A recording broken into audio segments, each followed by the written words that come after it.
المشهد تيفي، عينكم على المشهد بكل وضوح. دبلوماسية ديال القرار. رابعا، الاعتراف الفرنسي بمغربية الصحراء. إذا الاعتراف الفرنسي بمغربية الصحراء تعرفون يعني الجدل الذي حدث بين المغرب وفرنسا حول العلاقات التي او الاعتراف الذي كان يعني الاعتراف الفرنسي الذي كان يعني يبدو بانه متذبذب او غير واضح، ولكن الاحداث الاخيره او الزياره الاخيره للمغرب رئيس فرنسا يعني بينت بالملموس مدى قوه المغرب على مستوى نزع هذا الاعتراف بشكل يعني يقوم على اسس قانونيه ودستوريه وتاريخيه بل ووجوديه. احنا اليوم متواجدون في المركز الثقافي بن حمد تابع لقطاع الثقافة في إطار لقاء ثقافي ووطني، ندوة علمية بمناسبة الذكرى 49 للمسيرة الخضراء المظفرة والذكرى 69 لعيد الاستقلال المجيد. وهذه المناسبة احنا اختارينا هاد المواضيع من أجل ساكنة المنطقة والطلبة والناشئة عموما، من أجل إحياء روح الكفاح، روح الهوية المغربية، التشبث المغربي بهويتنا بكفاحنا على الوحدة الترابية.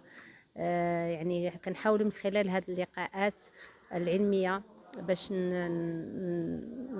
يعني نصحوا بعض المغالطات اللي كتكون كما قال بعض الأساتذة اللي سواء عبر منابر الإعلام أو يعني هذه سياسة الدول يعني المعادية للوحدة الترابية. وإن شاء الله غادي تكون لقاءات أخرى في مواضيع أخرى، يعني سواء في هذه المراكز عن القرب أو في فضاءات تابعة لمؤسسات أخرى إن شاء الله. شكرا. اليوم تم تنظيم نشاط فني وثقافي بتعاون وتنسيق مع المديرية الإقليمية للثقافة، ذلك تخليد الذكرى 49 للمسيرة الخضراء والذكرى 69 لعيد الاستقلال المجيد. وخلال هذا النشاط تم إلقاء 3 محاضرات.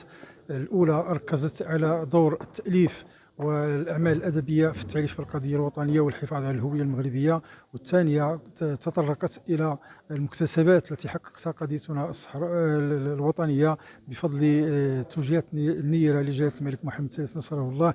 في حين كانت المداخلة الأولى التي ألقاها الأستاذ المصري سعد أبو نار ركزت على دور وسائل الإعلام في محاربة التشويش على قضايا الوحدة الترابية.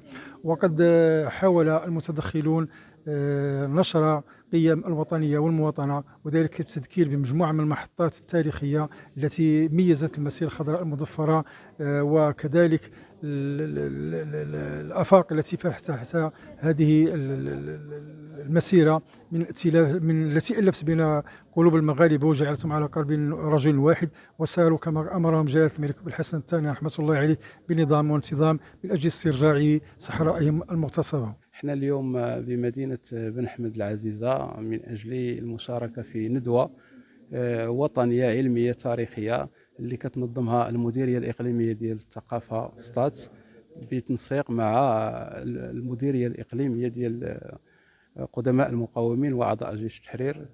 الهدف من هذه الندوة هي ندوة ترافعية من أجل التحسيس والتوعية بكل ما يخص تاريخ البلاد، من المقاومة، من المسيرة، الملف ديال الصحراء.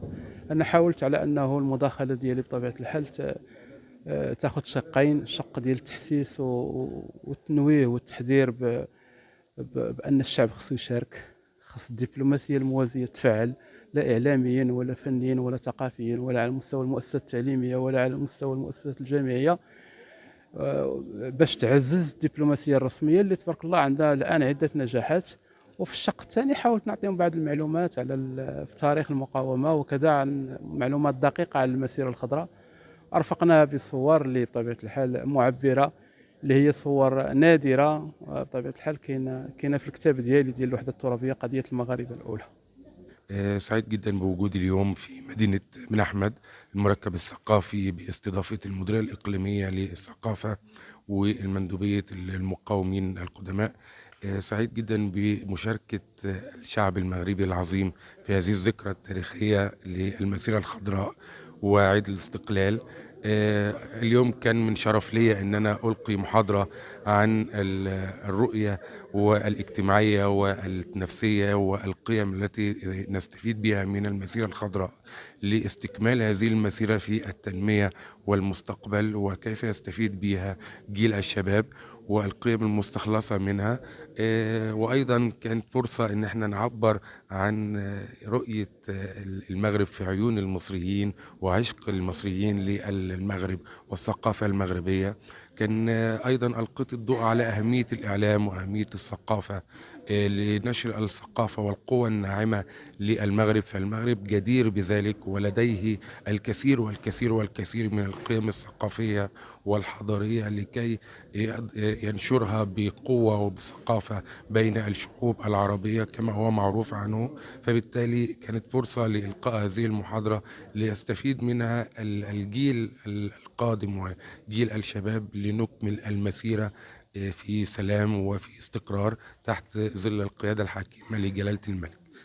مصر التي وقفت كذلك مع المغرب في جميع أطواره، والمغرب الذي كان معها حاضرا. كما أوجه الشكر للأستاذ عبد العزيز الشداوي وللزعيم شعيب الحمراوي الزعيم في هذا الميدان بكل صراحة، لأنه أتابعه دائما في مداخلات سواء على القنوات الإذاعية والتلفزيونية ليذكرنا بتاريخ المجيد.